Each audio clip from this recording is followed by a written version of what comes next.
BJP के PM उम्मीदवार नरेंद्र मोदी और यूपी के मुख्यमंत्री अखिलेश यादव आज बागपत में अलग अलग रैली करने जा रहे हैं। पहले चरण के लोकसभा चुनाव में पश्चिमी उत्तर प्रदेश की 10 लोकसभा सीटों पर मतदान होना है, इसलिए दोनों ही दलों के नेता मतदाताओं को रिझाने के लिए जी तोड़ कोशिश कर रहे हैं। वहीं दोनों पार्टियों के कार्यकर्ताओं ने भी रैली को सफल बनाने के लिए जमीन आसमान एक कर दिया है। बागपत समेत वेस्टर्न यूपी की 10 सीटों में से गाजियाबाद, गौतम बुद्ध नगर, मेरठ, बुलंदशहर, कैराना, मुजफ्फरनगर, बिजनौर और सहारनपुर में 10 अप्रैल को मतदान होगा। इन सीटों पर जीत हासिल करने के लिए बीजेपी कई पहलुओं पर काम कर रही है। आपको बता दें कि मुजफ्फरनगर दंगे पश्चिमी यूपी में ही हुए थे, जिसके बाद बीजेपी यहां भारी ध्रुवीकरण की उम्मीद कर रही है।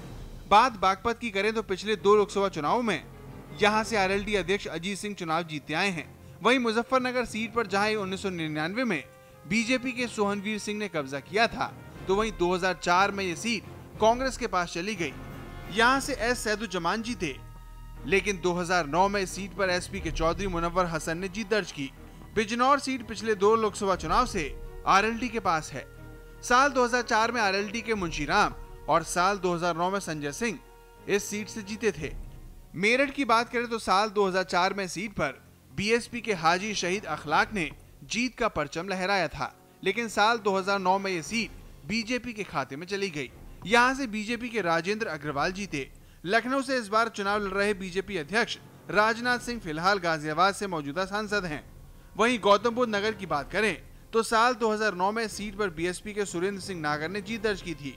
बुलंदशहर लोकसभा सीट पर जहां 2004 में बीजेपी के नेता कल्याण सिंह जीते थे, तो वहीं 2009 में एसपी के कमलेश वाल्मीकि ने जीत का परचम लहराया था। कैराना की बात करें तो 2004 में सीट से आरएलडी की अनुराधा चौधरी जीती थी। वहीं साल 2009 में समाजवादी पार्टी के तबस्सुम बेगम ने जीत दर्ज की। सहारनपुर लोकसभा सीट पर 2004 में एसपी की टिकट पर चुनाव लड़े रशीद मसूद जीतकर संसद पहुंचे थे, लेकिन 2009 में यह सीट बीएसपी के खाते में चली गई। यहां से जगदीश सिंह राणा चुनाव जीते थे। मुजफ्फरनगर में पिछले साल भड़के दंगों की आग में 65 लोगों ने अपनी जान गंवा दी थी। हजारों लोग बेघर हो गए थे। कपकपाती ठंड में दंगा पीड़ित भटकते रहे। राहत कैंपों में कई बच्चों की मौत हो गई, जिसके बाद इस मुद्दे पर जमकर सियासत भी हुई। अभी की बात करें तो राजनीतिक दलों ने मुजफ्फरनगर दंगों के 5 आरोपियों को टिकट दिया है। बीजेपी ने भारतेंदु सिंह को बिजनौर से, संजीव बालियान को मुजफ्फरनगर से और हुकुम सिंह को कैराना से लोकसभा का टिकट दिया है, जबकि बीएसपी ने मुजफ्फर कादिर राणा को मुजफ्फरनगर से उतारा है।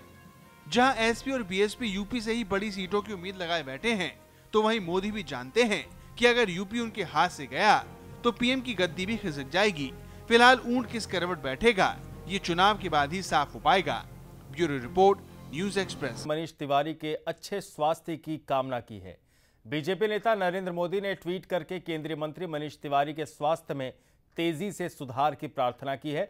उन्होंने लिखा कि मैं केंद्रीय मंत्री मनीष तिवारी के स्वास्थ्य में तेजी से सुधार की कामना करता हूं और अच्छी सेहत के लिए प्रार्थना करता हूं।